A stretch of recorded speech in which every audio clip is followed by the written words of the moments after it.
changing all these patterns is also affecting the seasons. Here is a study from the Netherlands. The peak arrival date for migratory birds 25 years ago was April 25th, and their chicks hatched on June the 3rd, just at the time when the caterpillars were coming out. Nature's plan.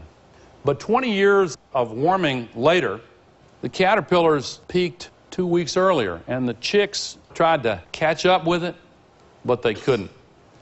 And so they're in trouble. And there are millions of ecological niches that are affected by global warming in just this way.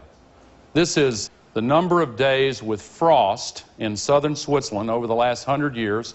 It has gone down rapidly. But now watch this. This is the number of invasive exotic species that have rushed in to fill the new ecological niches that are opening up. That's happening here in the United States, too. You've heard of the pine beetle problem.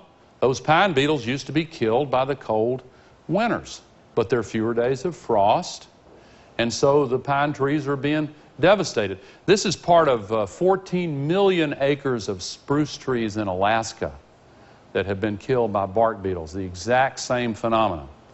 There are cities that were founded because they were just above the mosquito line. Nairobi is one, Harare is another. There are plenty of others. Now the mosquitoes, with warming, are climbing to higher altitudes.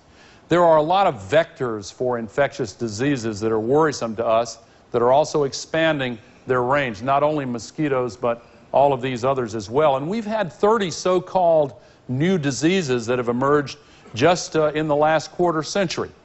And a lot of them, like SARS, have caused tremendous problems. The resistant forms of tuberculosis, there are others. And there's been a reemergence of some diseases that were once under control. The avian flu, of course, quite a serious matter, as you know.